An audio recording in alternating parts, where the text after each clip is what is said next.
Welcome to EduAdvice Podcast. Today, we are joined by Mr. Nithyakumar V P, a financial literacy advocate and the founder of FinSmiles, an innovative platform dedicated to helping young people understand and manage their finance better. With more than 2 decades of experience in banking and financial service industry, he has worked closely with thousands of individuals and witnessed firsthand how financial literacy or lack of it can shape a person's future. Through FinSmiles, he is on a machine to make financial education engaging, practical, and accessible for students across India. Welcome to EduAdvice Podcast, Mr. Nitya Kumar. Thank you so much for joining in. Thank you, Ms. Monica. It's our pleasure to join this podcast with EduAdvice. Yeah, thank you so much. So let's start. Despite earning good salaries, many young professionals struggle with saving and financial stress. Why do you think financial literacy remains one of the most overlooked life skill today? Yeah, in a way, you're true. What you said is true because data points today also suggest from various surveys that a lot of young professionals struggle to save enough money for their future goals. And today's young professionals, in fact, spend rather than overspend on non-essentials compared to the previous generation much more. So there are a lot of data points which suggest that. Now, to the other part which you asked was financial literacy being overlooked. Yes, it is being overlooked. Whenever I communicate or interact with all kind of educationists, most of them agree that financial literacy remains a critical life skill for students. But there are a lot of challenges for them to educate them about it. So, for instance, let's say if you take schools, they are jam-packed with a lot of activities, be it academics, and then you have your school day, project day, sports day. So they are already packed with a lot of activities. So to introduce one more activity into the existing framework becomes very, very challenging for them. Right. And in terms of colleges, also they have their own academic rigor to be followed. So this takes a backseat. Now let's take so apart from schools, colleges, if you take home. So at home, as parents, do we consciously educate children about finances? Mostly no. Very, very few interested parents do so. Again, it could be for multiple reasons. Some do think that personal finance or investments is an adult topic and should not be discussed with children. So, any kind of a financing or an investment decision which is being deliberated at house, the children are not involved in that typically. So, if you notice, the world's renowned investor Warren Buffett started investing at the age of 11. He made his first share purchase, stock investment at the age of 11. And when he purchased the first real estate investment, the age was 14. So there's no right age as to when you should start. So these days we start teaching coding, AI for even fourth standard, fifth standard students, right? While not everyone is going to turn out into professionals into that particular segment, but still we go ahead and teach them because we know that the children can grasp, they have the grasping ability. Similarly, financial literacy is like a life skill. You learn swimming, you learn cycling, you learn cooking. All these are life skills, essential skills. Same way, every individual who's going to come out of college and start earning whatever profession, they're going to handle money. So in that sense, money management is important, financial literacy is important, and that is why at FinSmiles we have tried to gamify and provide an online learning platform for the children to learn themselves. Yeah. Okay. So yeah, very interesting. Like as you mentioned, we focus on hard skills and soft skill, and this is another skill which you are missing in that is the financial literacy skill. Right. And definitely it's very important because after all, whatever we do, and it's all about money. So management of that money right from childhood is very important, and it's quite interesting. Absolutely. Parents should focus on this. and teach them this right from the childhood. And one more thing which you mentioned is that today's Gen Z population is really not, investing in a more productive purpose. Like they have been more investing on unproductive purposes. It was proven Correct. by Economic Survey 2023 and 2024 as well. And yes, proper financial literacy is very important, as you mentioned now. Uh, Absolutely. so, yeah, let's move to the next question. If every student graduating from college could learn only three financial concepts before starting their career, then what would you want those three concepts to be and why?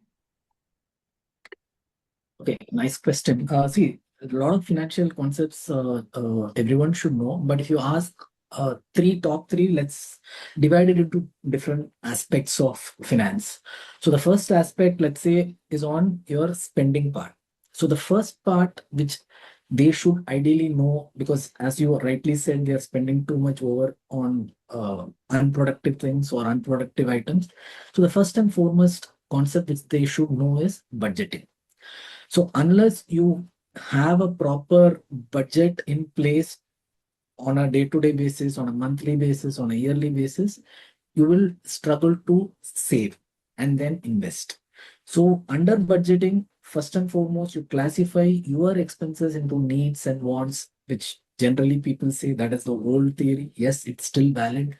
So you classify into needs and wants, track your expenses, put your monthly needs, track it on there are a lot of tools available these days. You can open an app, you can just put in the numbers, it will automatically track for you. But you need to stick to that. So if you stick to that, then you will see a significant improvement in your savings. So that is one concept which will be from the spending aspect. The other aspect will be from your investing aspect, which most of them know, but still very, very, very few people actually take the benefit from it, which is the power of compounding. Power of compounding, if you ask any student, they will know that from 8th standard max, yes, I have learned compound interest. I know what is compound interest. Even we as a professionals or grown up people, adults, we also know about it. But how many of us actually have benefited from the power of compounding over long term? Very, very few of them. In my experience, I've met a lot of investors, a lot of customers, and I've seen that they lose patience in power of when the compounding magic happens. The compounding magic usually happens in the longer run.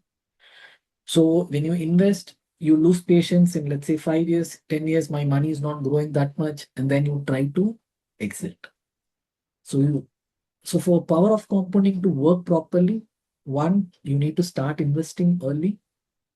Two, you need to start stay invested for a long term. And three, you also need to invest regularly. So if you follow these three aspects, the power of compounding will, you can see the power of compounding work in your investments well. The third concept will come from the assets and liabilities perspective. I will give a concept where every student who passes out should know. One, from an asset point of view, whenever we start earning money, we try to purchase assets and build our wealth over a long term, right? So first we classify assets into two parts. One is appreciating assets, the other is depreciating assets. So appreciating assets are assets which keep increasing in the value.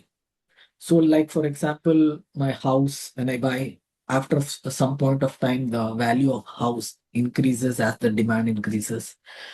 Say for example, my investment into gold, the value increases over time.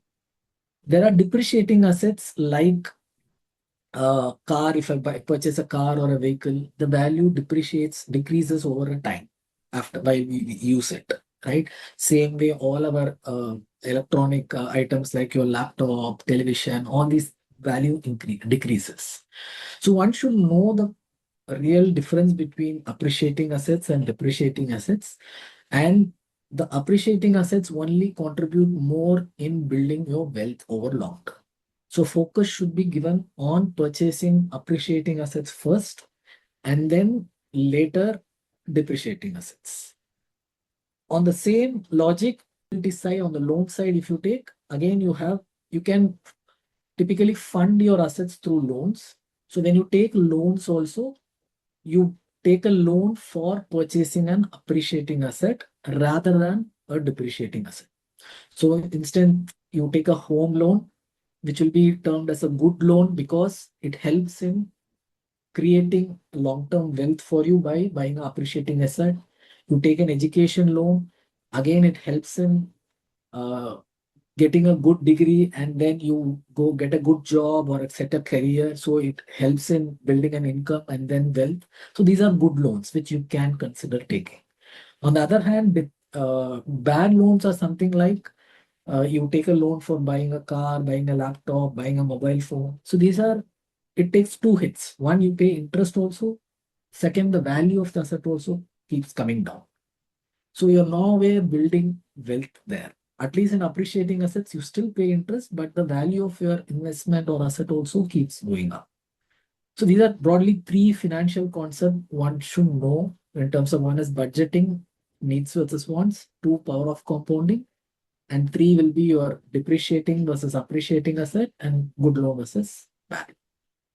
Yeah, rightly said. These three concepts are very important, and most importantly, depreciating assets. So most of them don't know about it because most of them, when they work like their first job, and so they buy phone, that too iPhone. So they don't know Correct. what, like, that is a depreciating asset. In short, like, they should not invest in it. So all of these needs financial literacy. Yeah. Yeah. Social media is filled with one advice on stocks, uh, mutual funds, crypto, and quick wealth creation. How can young people differentiate between genuine financial guidance and misleading information, according to you? Yeah. See, um, after COVID, this social media is filled with a lot of influencers who actually go and talk about a lot of things in terms of providing stock tips, in terms of providing mutual fund recommendations, cryptos, futures and options, derivatives, which is a even more riskier option investments. So typically, if you require a proper advice, it is always better to ignore this noise, because any advice which is being given through a social media, the person who's giving an advice is not at all accountable to you.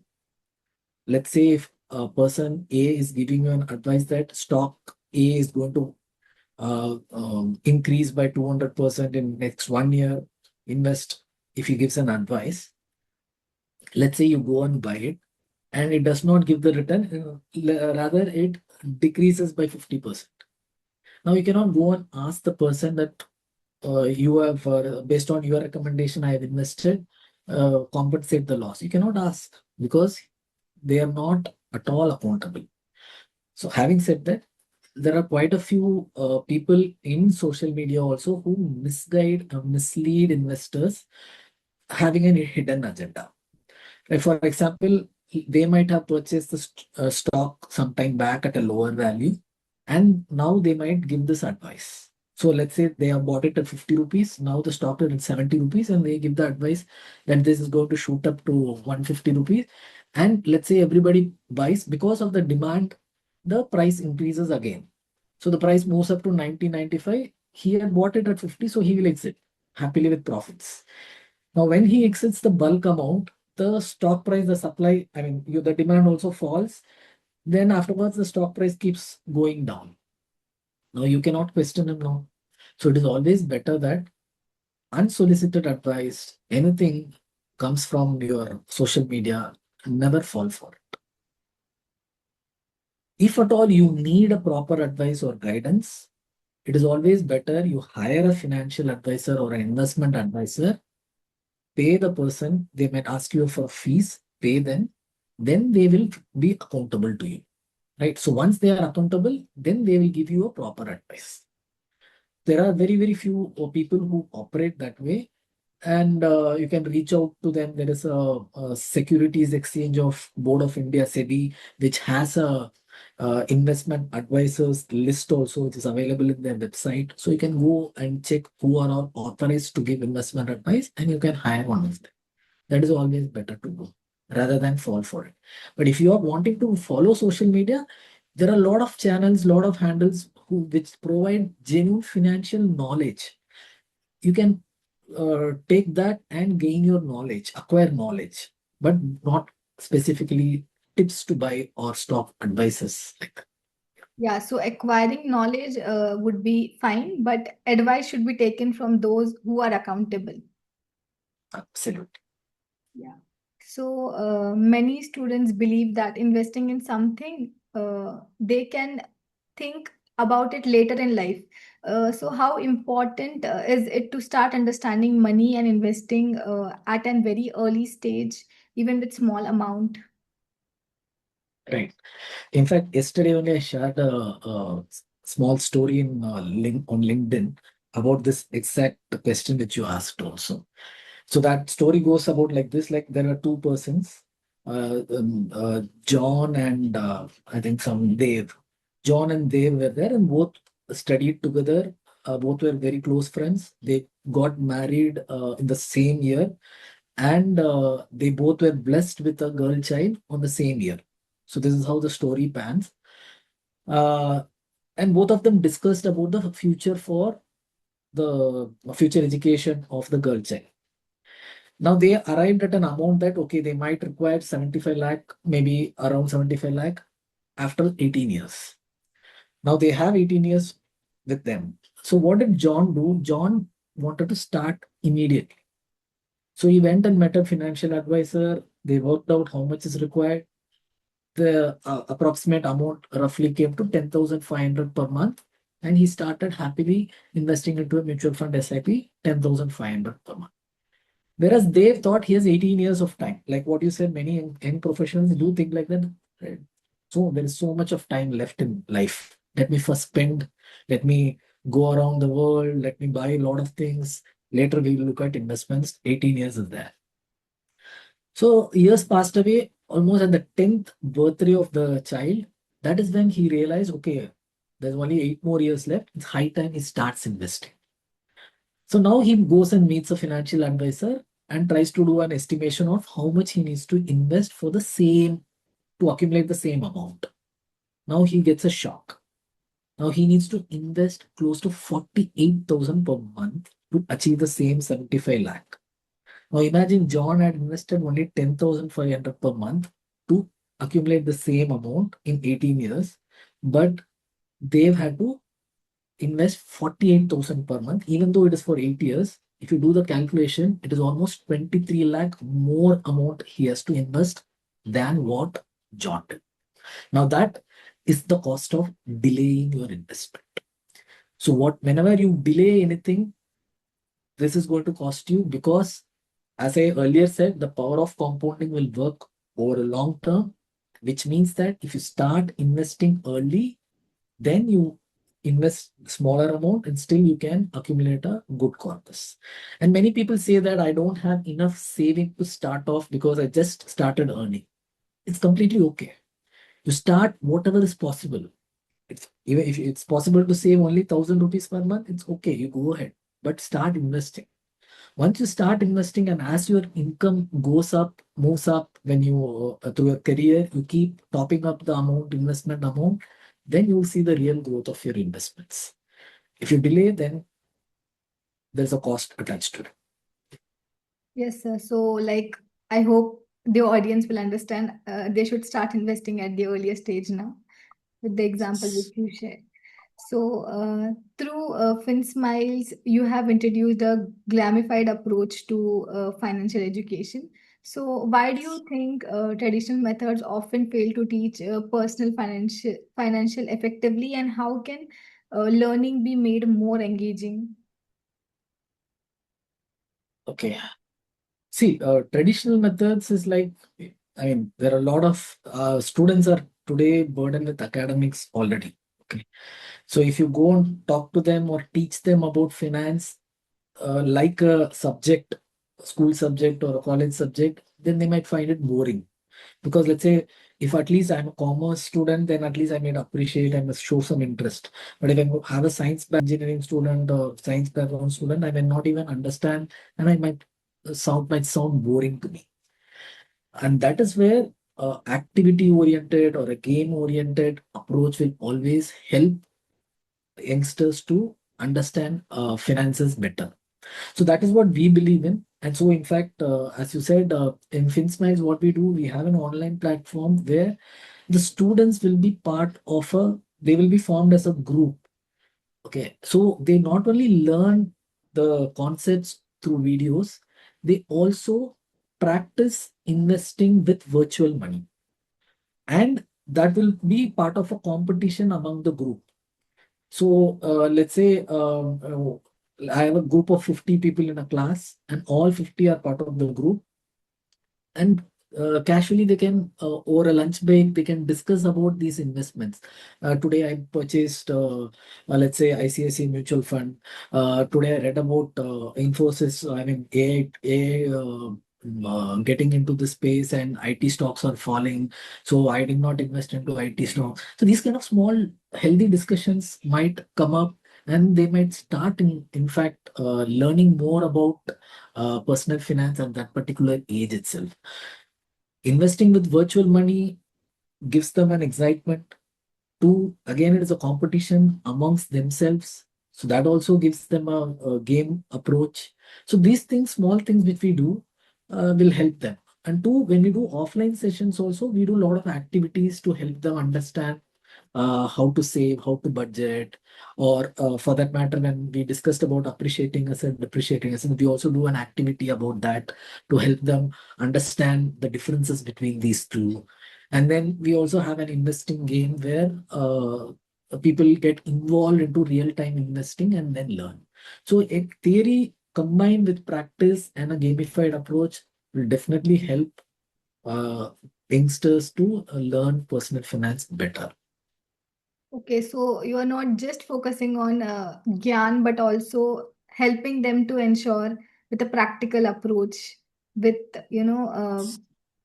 investing in. Yes, so if they invest with virtual money today, tomorrow when they start earning with real money, they will not have that fear or inhibition to start off. So because they've already experienced this, they know what to do, what not to do with the real money in future. Yeah. Yes, sir. So, looking ahead, how do you think technology and AI will change the way people manage their personal finance over the next decade? Yeah, nice question. AI and technology are, I mean, they are here to stay. So it will definitely act as a big, big enabler for people who want to invest, who want to manage their finances, handle money.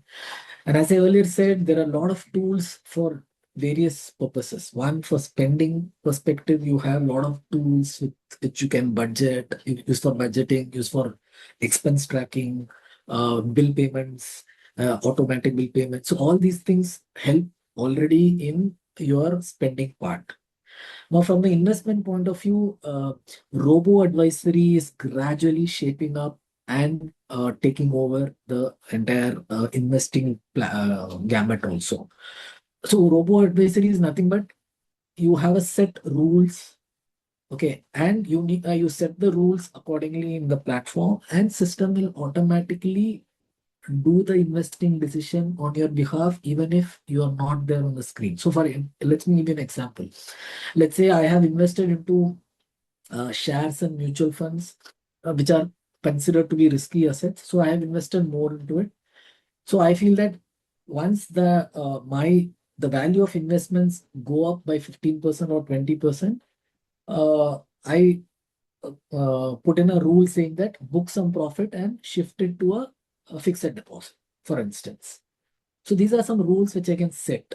So the robot advisory platform automatically does the work for you, even if you are not in front of the system and you are busy with your career, profession, whatever, it will automatically take care of it.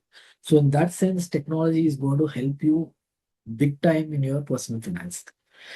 And now coming to AI, lately I've seen a lot of people earlier who did not know much about personal finance or investments rather. whenever we interact, they come up to me and ask about a lot of things because they are with AI's help, they are now able to understand and know more about the personal finance aspects, right? So that is a very good change where people take initiative on their own and then do some research. But having said that, AI may not be able to replace a human investment advisor as such because AI gives some information, right? End of the day, decision will be yours, right? But let's say, for example, I have a fever. I can type in AI tool saying that I have a fever, suggest what medicine. AI will give you a medicine, but will you take the medicine is the question.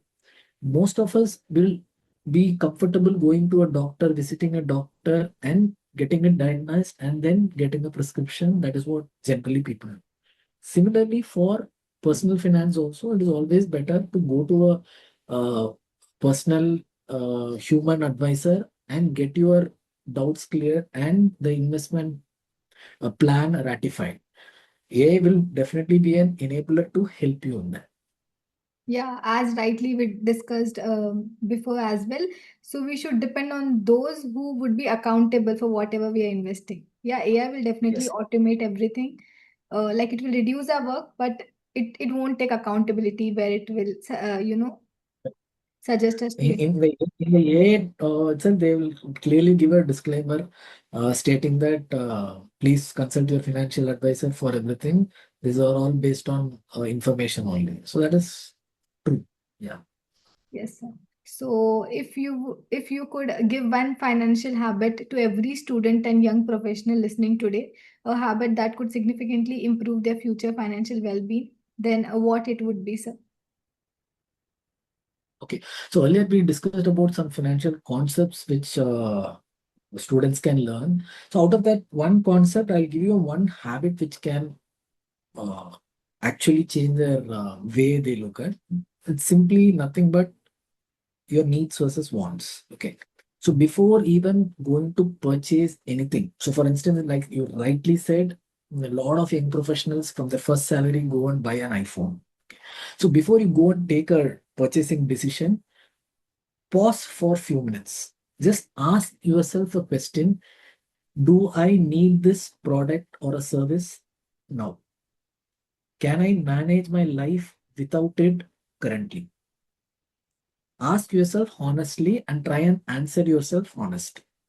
If your answer is going to be yes, I can manage my life without this product currently, postpone your decision. I'm not asking you to avoid, just postpone your decision.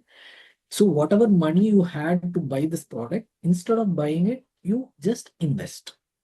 So, for the next few months, rather than paying an EMI for the phone, you keep investing that particular amount into any saving. So after 6 months or 1 year, you review your decision, go back and ask your question again. Most of the times, we find that people at that point in time, we feel that 1 year have passed, I managed without that product for this 1 year. So I can manage without it even for forever. So you might not end up buying the product also. Or if you need at that point of time, sometimes you go ahead and buy it because, but at least you have saved the money. You're not going to take a loan, at least you've saved the money. So one, it can help pausing yourself before buying and asking a question can help in two things. One, completely avoiding an unnecessary purchase, or two, rather than taking a loan, saving it and postponing the decision. This will help in at least reducing your spending and increasing your savings. So this one habit I would suggest every young professional to follow in whatever spending decision before they take. And again, to add it, so if your students are very keen to learn about finances by reading by themselves, there are a couple of good books also available. One generally which I recommend to youngsters is your Rich Dad Poor Dad by Robert Kiyosaki. This book will give you a different perspective of how you look at finance, how you look at life, etc. Two is The Psychology of Money by Morgan Housel. This will also help you in understanding how money works and how better you can invest. So these are two books which you can also refer. Yeah. Beautiful habit, sir. Now, this habit will definitely help youngsters not to buy the depreciating asset which they will. Like, they mostly Correct. invest in cars, phones, which is definitely a depreciating asset. So, yeah, Correct. this habit will definitely help them not to invest in depreciating asset and, invest in the asset which would be valuable to them. So, thank you so much, sir. Thank you for joining us and sharing your valuable insights. Today's conversation highlighted an important truth that financial success is not determined only by how much we earn, but by how well we understand and manage our money. From building healthy financial habit to navigating the world of investing and technology, the success shared today are relevant to students, young professionals, and families alike. So, to our listeners, we hope this discussion encourages you to take a change of like a charge of your financial future, one informed decision at a time. Thank you so much, sir, for your valuable and insightful suggestion to young professionals related to financial literacy. Thank you so much for having me. It was a very good initiative to make the students aware about personal finance and financial literacy. I appreciate you taking your time out and for this specific topic and inviting me. Thank you so much. Thank you so much, sir. This will help in at least reducing your spending and increasing your savings. So, this one habit I would suggest every